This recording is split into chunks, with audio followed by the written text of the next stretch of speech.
사랑하는 성도 여러분, 오늘도 말씀 안에서 주시는 그 은혜로 살아가는 귀한 하루 되시기를 소원합니다. 오늘 말씀은 역대하 29장 1절에서 19절까지 말씀인데요. 아하스가 죽고 그의 아들 히스기야가 이제 왕위에 섭니다. 아하스로 인해 패착되었던 우상 숭배와 무너졌던 많은 영적인 현실, 성전의 기능, 이 모든 것이 이제 그의 아들로 인해서 하나씩 회복되어 가고 있는데요.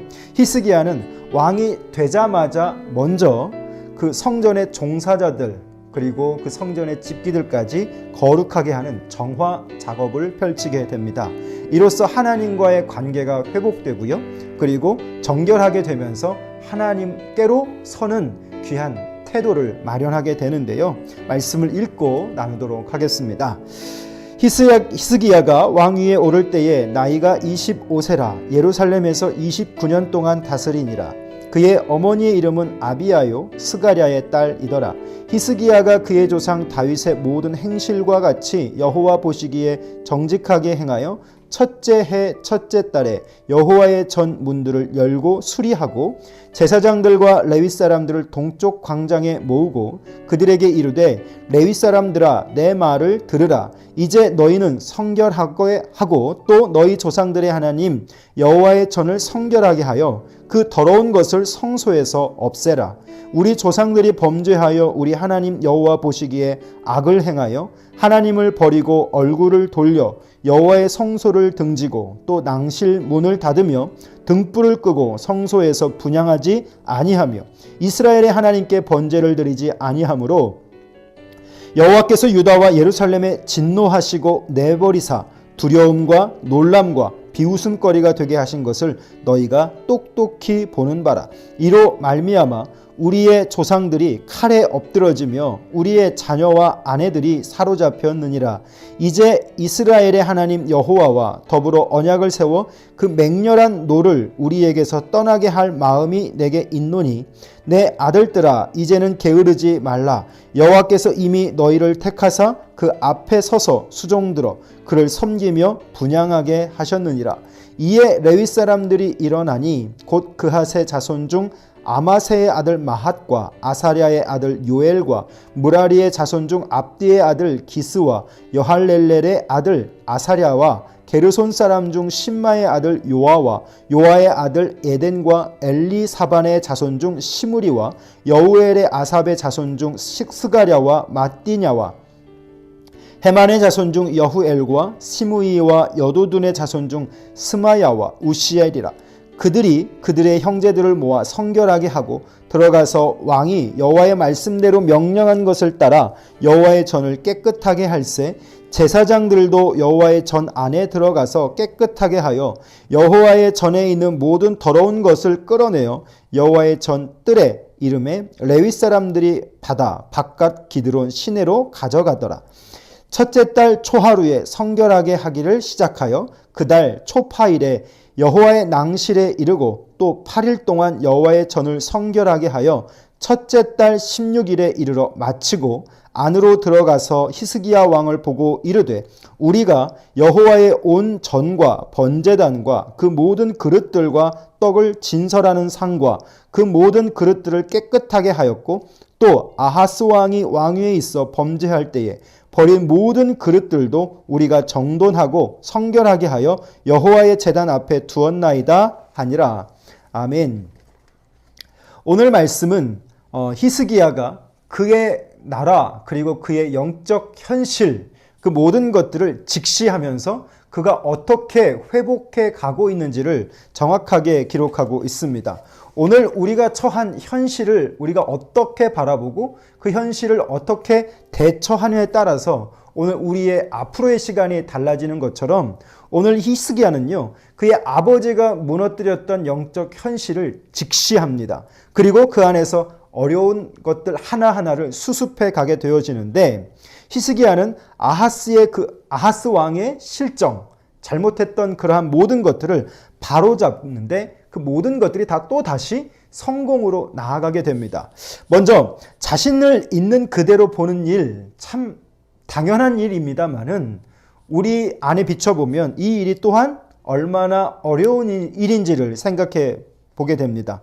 보고 싶은 대로 보고 듣고 싶은 대로 듣는 것이 우리의 마음인데 중요한 것은 그 나라의 현실 그리고 그의 영적인 현실을 그는 직시하면서 그 왜곡된 모든 것을 하나하나를 자신의 논리대로 보지 않고 하나님의 논리로 오늘 그 모든 것을 정당화해 가는 것이죠. 그리고 정의롭게 다시 쌓아가는 작업을 하게 됩니다. 오늘 우리의 시간 속에서 우리의 무너진 것들을 볼 수 있는 눈이 있다면 오늘 우리도 이렇게 영적인 삶이 히스기야처럼 성공해 가지 않을까 싶은데요. 저 같은 경우에는 내 자신을 있는 그대로 보기보다는 좀 더 치장하거나 멋지게 그렇게 바라보려 할 때, 다시 말하면 내 안에 잘못된 것이 있음에도 불구하고 나를 정당화하는 그런 정당성이 얼마나 많이 있는가를 생각해 봅니다. 그러면서 오늘 이 본문의 히스기야가 어떻게 개혁하고 어그러진 것들을 바로잡아 가는지를 보여주고 있는데요. 그는 하나님께 얼굴을 돌렸던 나라, 하나님께 얼굴을 돌렸던 모든 시스템들을 다시 바로 세워놓게 됩니다. 어떻게 세웠는가? 첫 번째 그의 관점은요. 히스기야는 이 현실 인식을 제대로 했다라고 하는 것입니다. 냉철하게 판단하고 오늘 거기에 정확한 접근을 하게 되는데요. 여러분 한자 수거 중에 명진정약이라고 하는 말이 있습니다. 정확하게 진단하고 거기에 맞는 약을 투입하는 것.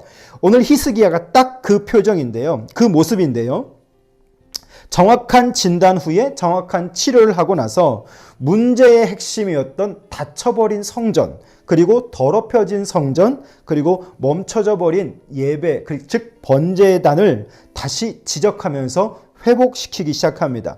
자신들의 나라는 하나님께 버림을 받았고 세상 앞에서 놀림과 비웃음거리가 되어 있음을 그가 직시하게 된 것입니다. 사랑하는 성도 여러분, 오늘을 살아가는 그리스도인인 저와 여러분의 삶 속에 가장 필요한 게 바로 뭘까요? 이것입니다. 현실을 인식하는 겁니다. 믿음의 말만, 신앙적 언어만 무성하게 쏟아놓는 것이 아니라 하나님 앞에서 또 내가 성경의 말씀 이 속에서 내 안에 혹시 닫혀져 버린 성전은 없는지, 또 내 안에 더럽혀진 것들은 없는지, 내 안에 하나님을 향한 번제가 멈춰지지는 않았는지를 우리가 좀 생각해 봐야 합니다. 왜냐하면 이 시대의 교회가, 이 시대의 성도들이 하나님으로부터 멀어져서 세상으로부터 놀림과 비웃음거리가 되어 있기 때문이죠. 그래서 오늘 우리는 우리의 영적인 현실을 냉철하게 바라보고 그 현실을 인식하고 명진정략할 수 있는 지혜가 필요하다라고 하는 것이죠. 두 번째 생각해 볼 수 있는 것은요. 히스기야는 하나님과 언약을 다시 회복하고 싶어 합니다. 이미 언약 관계 안에 있는데 그들이 다시 언약을 맺겠다라고 하는 것은 뭐냐면 그 아버지 때부터 무너졌던 모든 것들을 회개하고 돌이키겠다라고 하는 것입니다. 회개하다라고 하는 말은 리펜턴스인데요. 다시 돌이켜서 다시는 그 길로 가지 않겠다라고 하는 선언이 됩니다. 자, 그런데 여기에서 이스라엘과 그들의 공동체는 다시 리셋하게 됩니다. 하나님과의 언약을 다시 회복하면서 다시는 그 길로 가지 않겠다라고 하는 선언을 하게 되는 것이죠. 요즘 서점에 나가보면 코로나 과정 속에서 리부트라고 하는 말들이 서점에 많이 보이더라고요. 다시 부팅, 다시 한번 시동을 거는 것이죠.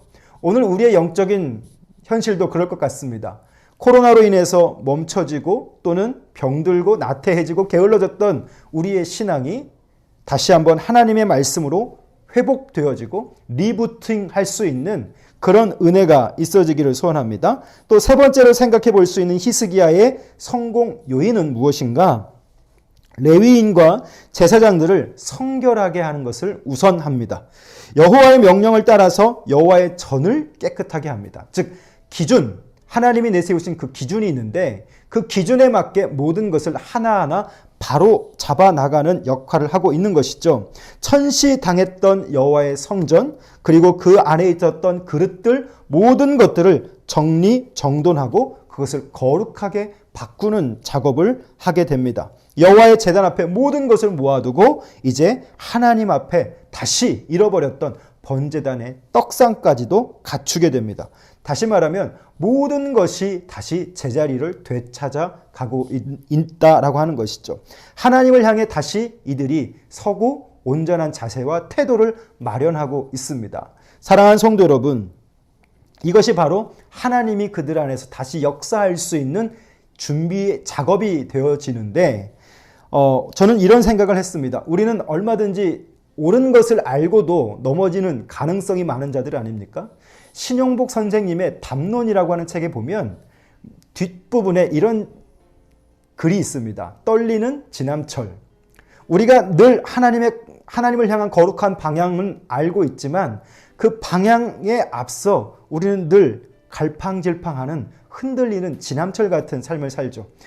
이것이 옳은가 했다가도 또 실패하면 또다시 길을 찾아 나서야만 하는 흔들리는 그 나침판과 같은 삶이지만, 그런데 그 신영복 선생님은 이런 말을 합니다. 우리가 가고자 하는 북극이 있다면 지남철이 끊임없이 떨리게 되는데 떨리는 것에 너무 신경 쓰지 마라. 지남철이 흔들리면 흔들릴수록 우리는 북극을 향해 가고 있기 때문이다 라고 하는 말을 합니다. 우리의 실패의 자리에서 저는 이렇게 생각을 해봅니다. 이 신용복 선생님의 말처럼요, 우리가 늘 넘어지고 흔들리고 깨어지고 상하지만 그럼에도 불구하고 우리는 북극을 향해 가고 있다는 것이죠. 하나님을 향해 가고 있다는 것이죠. 오늘 히스기야는 성공할 수 있었던 배경이 무엇인가? 그의 영적인 현실을 직시할 수 있는 눈이 있었다라고 하는 것입니다. 그리고 하나님과의 언약을 다시 갱신하면서 회개의 자리로 나아가고 무너졌던 것 하나하나를 다시 세워가는 그 수고를 마다하지 않게 됩니다. 그러면서 결국 사람도 거룩해지고 성전도 거룩해지면서 하나님이 그들 안에 다시 역사할 수 있는 그 토대가 마련됐다라고 하는 것입니다. 사랑하는 성도 여러분, 무너진 것이 어떻게 다시 회복될 수 있을까요? 뼈아픈 현실을 뼈아프게 바라보고 오늘 그 안에서 명진정략할 수 있는 지혜가 필요합니다. 하나님의 가슴 아프는 모습을 보고 그 피눈물을 보고 탄식을 쏟아 놓을 때 하나님 그 탄식을 들으시고 우리를 다시 성결하게 만들어 가시는 것이죠. 성결한 곳에 하나님이 임하십니다. 거룩한 현장에 하나님이 일하십니다. 오늘 우리 성도님들의 삶의 현장, 또 여러분의 내면이 더럽혀지지 않는, 그리고 하나님께서 역사하실 수 있는 그런 거룩한 처소 되셔서 여러분의 삶도 히스기야가 개혁을 성공했던 것처럼 여러분의 신앙도 성공하는 그런 아름다운 삶이 될 수 있기를, 그런 하루 될 수 있기를 주님의 이름으로 부탁드립니다. 기도하겠습니다. 살아계신 우리 아버지 하나님, 무너져버렸던 영적 현실과 또한 아버지로부터 무너졌던 많은 어려움들을 하나하나 다시 정돈해가는 히스기야의 모습을 보면서 하나님, 오늘 우리도 현실을 냉철하게 바라보며 그것을 인정하고 또 정확하게 진단하고 치료할 수 있는 은혜를 주십시오.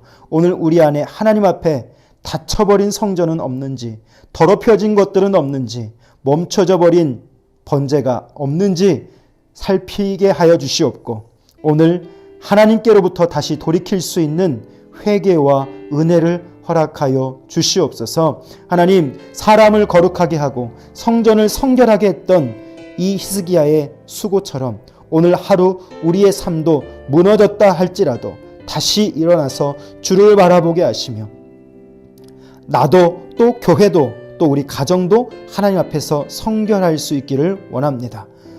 뼈아픈 현실을 뼈아프게 보고 하나님의 그 가슴 아파하는 모습을 들으며 우리를 다시 겸비하고 주님을 찾고 나아가는, 그래서 회복이 있을 수 있는 그런 삶이 될 수 있도록 도와주십시오. 예수님 이름으로 기도합니다. 아멘. 사랑하는 성도 여러분, 오늘 한 날도 주님 안에서 방향을 찾아가시고 또 명진정략하실 수 있는 지혜가 넘치는 귀한 하루 되실 수 있기를 소원합니다. 감사합니다.